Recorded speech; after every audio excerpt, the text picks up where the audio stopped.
আশা কৰোঁ যে তেখেতৰ ফালৰ পৰা তেনেকুৱা ধৰণৰ একো নাথাকে অসমৰ ৰাইজে যদি আমাক জয় কৰে তেতিয়াহ'লে আমাৰ হাইকমাণ্ডে যিটো ক'ব তাৰ ওপৰতে ক'ব আপুনি কিবা ক'ব নেকি মইতো হাঁহি উঠিছে কিয় মনে মনে কিয় ৰাইজে চাগে অসমৰ ৰাইজে এই আমাৰ দাদাৰ মুখ্যমন্ত্ৰী হোৱা কিমান আশা মনৰ আশা আছে যোৱাবাৰ নহ'ল দাদাই একদম টুপতে আছে দাদাই হা আপুনি ফুটতে অলপ টুপ পাইছে দাদাটো একদম মিছা চিএম হ'বৰ কাৰণে নহ'লে পাৰ্টি চেঞ্জ কৰে নেকি কোন পায় ইমান চলি হা একটু নাম্বার ওয়ান খিলাড়ি মানুষ সো এবারটু চেনে লোক সিএম পদটো এই কারণ দেখা নাই নতুন মানুষ যোৱাকালি অমুক পাৰ্টিৰ পৰা আহি টিকেট পাইছে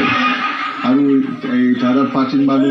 ফচৰি লাগি আছে নাপালে টিকেট নিশ্চয় ৰহমিলে এটা কথা ক'ব পৰা যায় যে এতিয়া তেখেতৰ কথা কৈছে তেখেতৰ কথা কৈছে যে মুখ্যমন্ত্ৰী কিন্তু এটা কথা প্ৰতিপন্ন হ'ল যে মুখ্যমন্ত্ৰীৰ লালসাত কোনো নাই সকলো দলে এটা বিচাৰিছে যে যিজন হাইকমাণ্ডে যিটো অৰ্ডাৰ দিব যিটো মন্তব্য দিব সেইটোতে তেখেতসকল যাব আৰু তেখেতসকলে সেই গুৰুত্ব যিজনৰ মুখ্যমন্ত্ৰীৰ প্ৰতি তেখেতে ল'ব কিন্তু ইয়াতে প্ৰশ্ন হৈ পৰিছে যে মুখ্যমন্ত্ৰী কোন হ'ব সেইকাৰণে আমি ৱেইট কৰিব লাগিব আমি চাব লাগিব যে ইলেকশ্যনৰ ৰিজাল্ট কি হয় আৰু কোন দলে সংখ্যাগৰিষ্ঠ চৰকাৰ গঠন কৰিব পাৰে তেতিয়াহে আমি হয়তো গম পাম যে মুখ্যমন্ত্ৰী কোন হ'ব কাৰণ কোনেও নকয় মুখ্যমন্ত্ৰী কোন হ'ব হাইকমাণ্ডলে সকলোৱে ঠিক আছে ঠিক আছে দাদা মই আৰু এটা কথা আপোনাক সুধিব বিচাৰিছোঁ এটা ৰাজনৈতিক দলে অৰ্থনৈতিক সহযোগ বিচাৰি বেংক একাউণ্টৰ নাম্বাৰ দিছে তাত আপুনি কি ইয়াতে কোনোবা এটা অকণমানি গগৈৰ দল এটা আছে না মই দলৰ নামটো নকওঁ তে অকণমানি গগৈজনে মোৰ জালুকবাৰীত আহি কয় হাৰাৰ ভয়ত ইলেকশ্যন নেখেলোঁ বুলি কয় মই তাৰ ইয়াতে যিদিনাখন শ্ব' হৈছিলে মই তাৰ পিছৰ দিনাখন গৈ মই ক'লো দাস ডাঙৰীয়াক যে মই জালুকবাৰীত খেলিম তেখেতসকলৰ ইমান কোনো নলেজ নাই চব মই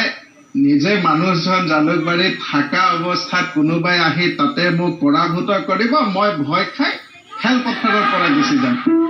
তেনেকুৱা ধৰণৰ কোনোবা এজন ব্যক্তিয়ে কোনোবা এজন অকণমানি ল'ৰাই কয় যে আমাক অৰ্থনৈতিকভাৱে আপোনালোকে সহায় কৰক টিভিৰ তলত ফোন নম্বৰবিলাক দি দিয়ে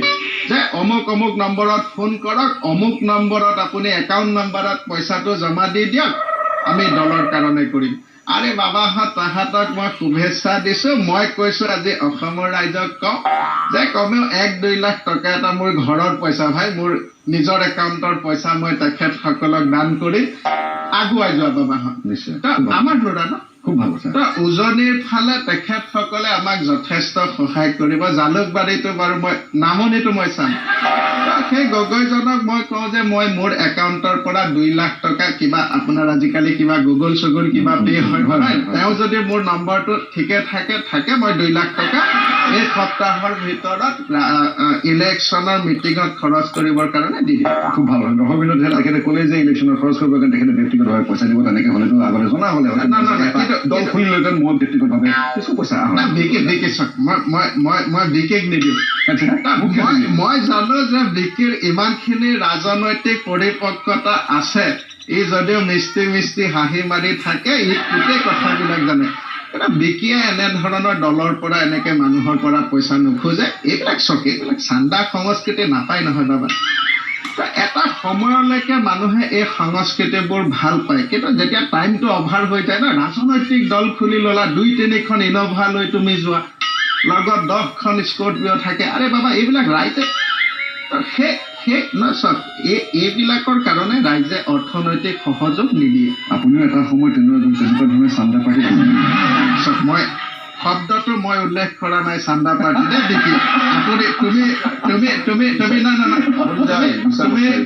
শব্দটো মেনিপুলেট কৰিছা নহয় দাদা চান্দা পাৰ্টিটো নকওঁ এখেতসকলে অলৰেডি লজ্জিত তো মই আৰু ইয়াতে সেই শব্দটো আছিল নেকি আছে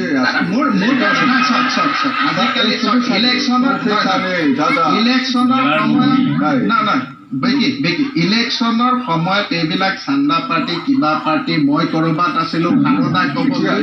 ক'ব এইবিলাক চাওক এইবিলাক পলিটিকেল এজেণ্ডা আৰু এইবিলাক এজেণ্ডাত আপুনি সোমাব নালাগে মই কওঁ এইবিলাক সংবাদসেৱীসকলে এইবোৰত লাগিব নালাগে আৰু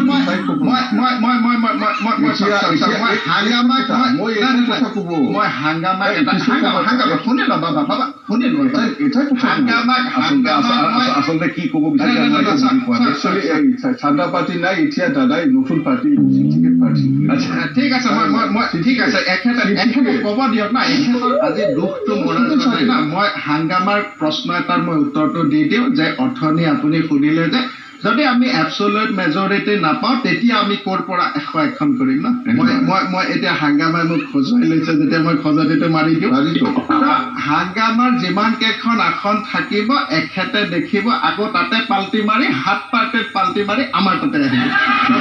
মই আজি একদম খোলা খুলিকে কৈ দিলোঁ ঠিক আছে তেতিয়াহ'লে দৰ্শক মিল হ'লে আপোনালোকে গম পালে যে খোলা খুলিকে কি ক'লে আজি যিহেতু